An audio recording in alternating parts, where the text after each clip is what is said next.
અમદાવાદમાં plane crash દુર્ઘટનામાં મૃત્યુ પામેલા મૃતકોને વડોદરા શહેર કોંગ્રેસ સમિતિ દ્વારા ગાંધીનગર ગૃહ પાસે શ્રદ્ધાંજલિ પાઠવવામાં આવી હતી।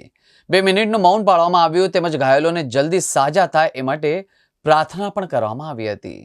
આજે અણધારી પર ગુજરાતમાં જે અકસ્માત થયો અને એની અંદર જે 245 થી પ્લેનમાં બેઠેલા લોકો અને જે મેડિકલ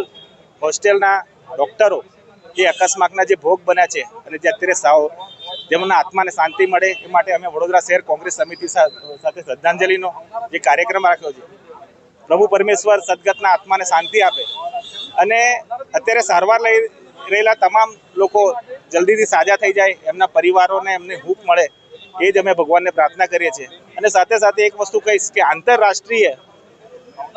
આ અકસ્માત એ ગુજરાતમાં બન્યો એ ગુજરાતની બહુ મોટામાં મોટી બદનસીબીની બાબત છે। કેમ કે ગુજરાતની અંદર જે અકસ્માત બન્યો એની સમગ્ર વિશ્વાસ નોંધ લીધી હોય, જ્યારે ગુજરાતની આ ધરતી છે એની પર ઉદ્યોગોથી લઈને તમામ જ્યારે મોટી વાત થતી હોય, પરંતુ આ આંતરરાષ્ટ્રીય અકસ્માત ગુજરાતની ધરતી પર થયો છે એના ગુજરાતના સત્તા પર બેઠેલા લોકો અને જવાબદાર લોકોએ આ વસ્તુની નોંધ લેવી જોઈએ અને ફરી પર કોઈ પણ રીતે ગુજરાતની ધરતીને આની આવી કોઈ બદનામી ના મળે અને ફરી આવો કોઈ અકસ્માત ના થાય તે માટેની તકેદારી રાખવામાં આવે અને તપાસ કરવામાં આવે એવી અમારી માંગણી અને લાગણી છે।